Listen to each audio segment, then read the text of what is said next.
L'invité.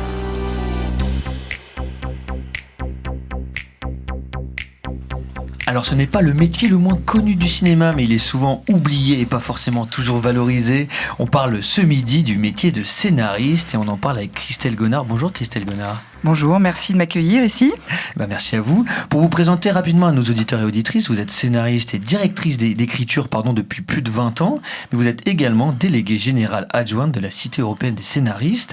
Alors la Cité européenne des scénaristes, je vais vous expliquer en quelques mots et vous me direz si je me trompe, mais c'est une association d'intérêt général. Sa mission, c'est de démocratiser les voies d'accès au métier de scénariste et à la création audiovisuelle et cinématographique dans son ensemble, mais aussi d'accompagner les scénaristes dans leur insertion professionnelle. J'ai une question simple pour commencer. C'est peut-être la plus facile, on va dire. C'est qu'est-ce que c'est le métier de scénariste ? Qu'est-ce que c'est d'être scénariste ? Alors, le métier de scénariste, c'est être un conteur moderne aujourd'hui. Et donc, c'est imaginer, développer, inventer des récits pour le cinéma, l'audiovisuel, la radio, ça peut être aussi le jeu vidéo, voilà, toutes sortes de médias qu'on connaît bien. Peut-être une question, comment vous êtes devenu, vous, scénariste, personnellement ? Alors, j'ai d'abord travaillé pendant 10 ans dans le cinéma, en distribution et en exploitation cinématographique. Et ensuite, c'est dans le cadre d'une reconversion que je suis devenue scénariste et j'ai fait l'atelier scénario à la FEMIS, qui est donc une école de publique, cinéma, grande école de cinéma nationale. Et je me suis lancée après cette formation dans le métier. Une dernière question sur ce métier. Est-ce que, on va dire, il y a une qualité absolument à avoir, fondamentale pour être scénariste ? Oui, la patience et la curiosité. Et de la générosité. Bon, c'est bien pour un peu comprendre ce métier qui est effectivement très important, fondamental. Je rappelle en fait dans la Cité européenne des scénaristes, vous êtes directrice adjointe, vous proposez des cours donc avec un organisme qui s'appelle S comme scénario. Donc ça a été créé cet organisme en 2024. Est-ce que vous avez l'impression que le métier de scénariste, il a encore beaucoup de succès aujourd'hui en France ? Et ma question aussi qui est un peu dans la suite, c'est est-ce que c'est des profils qui sont plutôt en reconversion ou c'est des jeunes hommes ou femmes qui viennent devenir scénaristes ? Alors, on a deux structures. On a la première qui est la Cité européenne des scénaristes, où là, on aide à l'insertion de jeunes talents à travers un centre de compagnonnage. Qu'est-ce que c'est ? C'est juste la possibilité pour des jeunes talents, que ce soit à Lyon, Marseille, Montpellier ou en Bretagne ou à Paris, de fréquenter pendant 4 ou 5 mois un scénariste senior et donc d'apprendre à ses côtés. Donc, c'est quasiment une formation en alternance. Donc ça, c'est pour des émergents qui souhaitent rentrer dans le métier, puisque c'est très difficile de rentrer. Ça se fait beaucoup par cooptation, comme d'ailleurs dans tous les métiers de la culture. Et notre autre structure qui s'appelle S comme scénario, effectivement, s'adresse à des scénaristes plus confirmés qui voudraient éventuellement se spécialiser, qui voudraient acquérir une compétence nouvelle. Ce métier, effectivement, dans les années 80-90, n'était pas très connu en France. Et l'arrivée des séries américaines, l'arrivée de l'industrie de l'audiovisuel, effectivement, l'a fait émerger. On sait qu'aux États-Unis, ils ont une place très importante. Et aujourd'hui, c'est un métier qui intéresse les jeunes, puisque quand on fait des campus avec la Cité, quand on fait des ateliers, on a énormément de jeunes Français qui viennent et qui sont intéressés par ce métier-là. Alors sur la partie artistique du métier, ensuite on reviendra sur, on va dire, la réalité du statut et aussi la réalité à la fois économique et sociale de ce métier. Sur la partie artistique, est-ce que vous direz qu'aujourd'hui c'est facile de créer des histoires ? Parce que parfois on entend aussi dire on ne peut plus rien dire, le fameux, ou d'autres choses comme ça. Est-ce que vous avez l'impression que c'est toujours aussi facile que vous, par exemple, à vos débuts, de raconter des histoires, ou en fait ça a beaucoup changé ? En fait, le scénariste, on s'inscrit sur un grand marché du récit. Il y a beaucoup de récits qui ont été déjà écrits. Donc, voilà, on ne fait que réécrire ou réinventer. Donc, on a des marchés plus ou moins libres en matière de création. Donc, il faut, au cinéma, c'est vrai qu'on est dans ce qu'on appelle plus une industrie du prototype. Il y a un film, une histoire. Là où en série, on est plus dans l'industrie. Et donc, qui dit industrie, dit produit un petit peu standardisé. Donc, c'est vrai, moi, je travaille en animation. Donc, en animation, c'est pas toujours les mêmes épisodes, mais on a un concept qui se répète plusieurs fois. Et là, je vais trouver ma petite marge de manœuvre, je vais trouver ma liberté de création. Et est-ce que dans cette liberté de création, il y a aussi cet enjeu, on va dire, alors comment je l'exprimerais bien, dans le scénariste, de trouver une originalité ? Est-ce que c'est un espace qui est permis d'un point de vue global par le cinéma actuel, ou en fait, comme on va dire, j'avais vu dans le doublage, il y a une accélération aussi du processus qui fait qu'en fait, la capacité de création, elle est de plus en plus difficile à avoir ? En fait, ce que je dis souvent, c'est que l'imaginaire est un muscle. et que ce muscle, il faut le nourrir et l'entraîner. Donc pour le nourrir, il faut regarder beaucoup d'œuvres, il faut lire des livres, il faut aller au musée, il faut se nourrir du monde, il faut lire les journaux.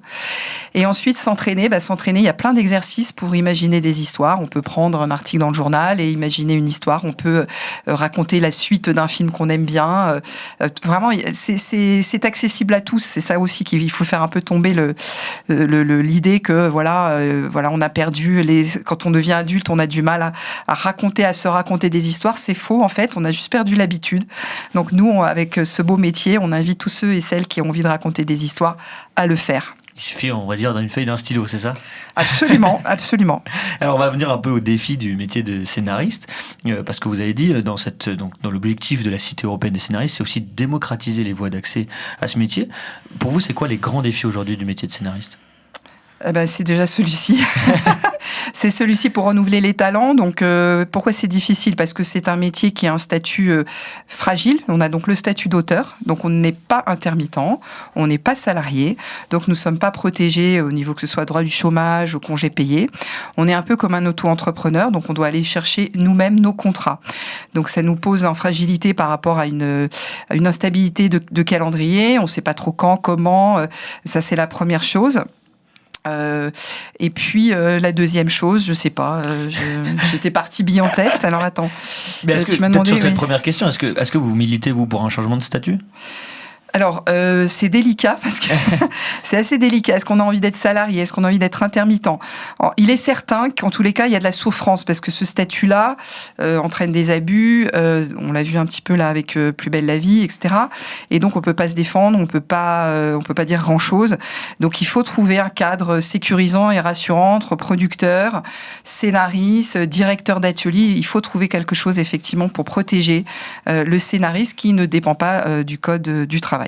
Parce que justement, juste pour revenir pour l'affaire avec juste La plus belle la vie, c'est une vie, c'est quoi déjà le titre exact ? C'est la suite de Plus belle la vie. Encore plus belle.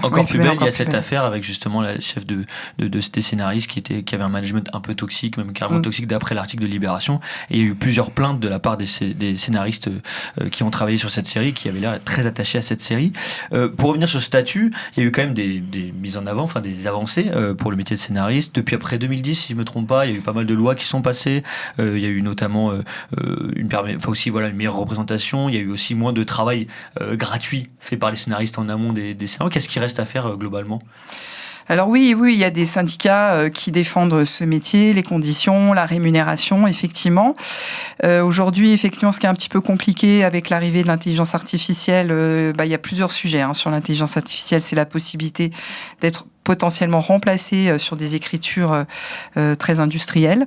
C'est aussi la possibilité, nous, d'être rémunérés quand les intelligences artificielles moissonnent nos scénarios, utilisent nos scénarios pour proposer des histoires. Donc nous, on considère que la cité, que l'intelligence artificielle est un outil, qu'il faut donc savoir l'utiliser, mais que ça reste un outil. Et puis on revendique très fort, nous, le droit qu'on aime écrire, on aime réfléchir, on aime structurer, et que ça fait partie de notre métier complètement. Enfin voilà, c'est quelque chose qu'on veut garder, et que l'humain encore aujourd'hui a sa singularité. Quand on raconte une histoire, c'est pas un robot qui la raconte, c'est quelqu'un qui a vécu, et comme disent les scénaristes américains, c'est quelqu'un qui a eu des child trauma, donc qui sera pas vous, toi, moi, enfin voilà, qui sera singulier en fait. Et peut-être, ça me fait penser à une question là sur l'aspect créatif. Est-ce que quand on écrit plutôt en pensant aux autres ou plutôt en pensant un peu de son point de vue, et du coup c'est en pensant à son point de vue qu'on touche à l'universel ? C'est plutôt en essayant effectivement de faire partager une émotion qu'on a vécue très forte qu'on va toucher à l'universel, oui. Après, il faut pas se leurrer. On est sur un marché, donc il y a des cases, il y a des heures de diffusion, il y a des formats, il y a des durées. Donc ça, il faut. Sinon, on peut travailler pour le cinéma où là, c'est presque plus libre. Hein. Et dans ce climat-là, est-ce que c'est facile de créer une sorte de cohésion entre les scénaristes et en fait de créer une ambiance qui permet de combattre et de se soutenir dans ces causes-là ? Oui, alors les scénaristes effectivement se rassemblent, il y a des collectifs, il y a des associations, il y a effectivement des syndicats, on en a parlé tout à l'heure. Et puis nous, effectivement, avec la Cité européenne des scénaristes, on fédère autour de nous des scénaristes seniors qui veulent aider les jeunes, des scénaristes qui veulent mener des ateliers dans des classes, en prison, avec des publics dits empêchés. Donc oui, il y a quand même, il y a eu depuis en fait que le métier a été un peu revalorisé parce qu'on a besoin de nous, on a besoin de scénaristes pour écrire notamment beaucoup de séries, puisque le marché est gourmand de récits. Oui, tout à fait, il y a une solidarité qui s'est mise en place. Et justement, c'est quoi la différence entre le cinéma et la télé dont vous parlez? C'est une question seulement de temps ou c'est aussi une façon d'écrire qui est différente?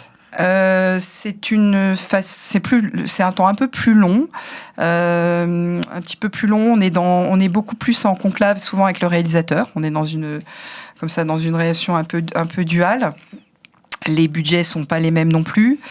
Voilà. Et puis là aussi, au niveau des cinémas, il y a des films de marché, il y a des films d'auteur. Donc voilà, il y a plusieurs. Ça dépend aussi, ouais. Ça dépend ce qu'on aime écrire, ça dépend ce qu'on a à raconter. C'est facile pour un scénariste de passer d'un thème à un autre, c'est-à-dire de faire par exemple de la fiction, enfin de la comédie par exemple, et ensuite de faire plutôt du drame. Est-ce que c'est une jonction qui est facile pour un scénariste ou c'est quand même très compliqué de faire ça? Ça peut être compliqué. Et puis bon, en France, on aime bien nous mettre dans des cases. Donc quand on est spécialisé dans un genre, voilà, on se dit qu'on ne sera pas capable. Mais moi, je pense le contraire. Je pense qu'on peut tout à fait passer d'un genre à l'autre. Et c'est mon point de vue. Est-ce que vous avez l'impression que pour la réalité d'un scénariste, vu que ça fait au moins plus de 20 ans que vous êtes dans ce métier, qu'il y a une évolution positive de ce métier, ou qu'en fait il y a une sorte de dégradation avec l'accélération aussi des productions? Alors c'est très compliqué, il y a eu des études qui ont été faites, c'est très compliqué d'avoir des études pour objectiver effectivement à la fois l'état de la rémunération des scénaristes, parce qu'on est un peu en zone grise comme on est des auteurs libres, donc les chiffres sont compliqués à sortir. Ce qui est sûr, ce que j'ai oublié de dire surtout, ce qui est très important, parce que ce soir c'est l'ouverture du Festival de Cannes, et en parlant de scénaristes, et nous avons au jury Paul Laverty, qui est le scénariste de Ken Loach, grand réalisateur britannique de films sociaux comme Caisse, Le vent se lève, Moi Daniel Blake. Et donc on est très content qu'il y ait un scénariste au jury. Voilà, bon, c'est un peu la fin de. Nouveauté, ouais. Alors c'est pas une nouveauté, il y en a eu, mais on peut le noter. C'est important de le noter. C'est important aussi parce que effectivement on parle du Festival de Cannes et c'est l'enjeu de cette émission de parler aussi de ce festival.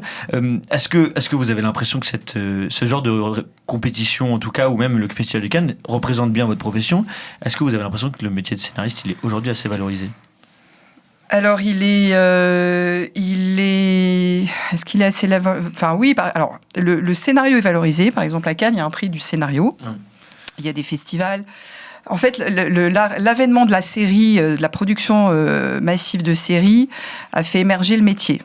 Voilà. Mais je pense qu'on peut encore faire mieux. Je pense qu'on peut plus en parler, qu'on peut plus nous interviewer, qu'on peut plus nous inviter aux avant-premières et qu'on sait très bien parler des histoires qu'on a écrites. Et c'est demain des scénaristes parce qu'effectivement, on pourrait penser que le scénariste c'est un peu un métier de l'ombre et qu'on veut rester caché pour pas trop se montrer et être voilà. Ça c'est un peu un cliché, c'est un cliché. Qui travaille pour casser les clichés, à la bougie dans sa chambre en pilou. Non, je rappelle juste que l'œuvre audiovisuelle est une œuvre dite de collaboration. Ouais. On la fait pas toute seule et il y a plusieurs collaborateurs. Il y a le scénariste, le réalisateur et le musicien. Ce sont les trois auteurs d'une œuvre de collaboration, donc cinéma. Il peut y avoir aussi le graphiste quand on est sur une œuvre d'animation, par exemple. Et peut-être une dernière question, on a parlé du Festival de Cannes qui est international, et on repense souvent quand on pense aux scénaristes à la grève de la Writers Guild of America, oui. Donc la guilde des scénaristes américaines, de 2023. Est-ce qu'on est sur la même situation qu'en France, ou elle est très différente, la situation américaine des scénaristes et celle en France? Alors elle est très différente. Ils sont très syndiqués. Ils sont vraiment dans une logique industrielle de unions, de syndicats. Ils dépendent du copyright, donc, et non pas du code de la propriété intellectuelle. Ça veut dire quoi? Ça veut dire que leur œuvre ne leur appartient pas. Elle appartient à celui qui la produit. Donc, c'est les producteurs. Ils sont très nombreux. Ils ont des studios. Enfin, l'industrie n'a pas du tout la même envergure que chez nous. Où nous, on est dans l'autorat. Donc, on dépend du code de la propriété intellectuelle qui défend plus l'œuvre que l'auteur. Donc on a aussi du mal c'est pour ça qu'on a un peu du mal à se fédérer aussi. Au niveau international? J'imagine que ça crée cette difficulté. Ou c'est ça non, en fait, non, au niveau français. Oui, non, au niveau parce que français. chacun son œuvre, ok. Oui. Très bien. Et bien justement, parce que on va malheureusement, je crois que l'interview touche à sa fin. On doit avancer et continuer de parler du Festival de Cannes. Je voulais vous remercier, merci à vous, Christelle Gonard, pour ces éclairages sur le métier scénariste. Et je rejoins aussi ce que vous avez dit. L'objectif, c'était aussi de parler des autres métiers que celui qu'on connaît beaucoup, de réalisateurs, d'acteurs ou même de musiciens. Mais là, voilà, ça permettait d'aborder le métier de scénariste. Donc à la fois l'aspect point de vue créatif et artistique, mais aussi, on l'a vu, des échéances et des avancées sociales et économiques. Parfait. Merci à vous pour l'invitation. Merci Christelle Gonard. 12h25 sur Fréquence Protestante et votre magazine spécial Festival de Cannes continue.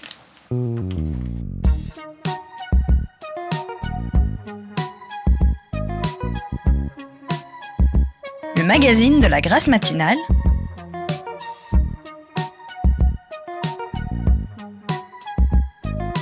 Fréquence Protestante.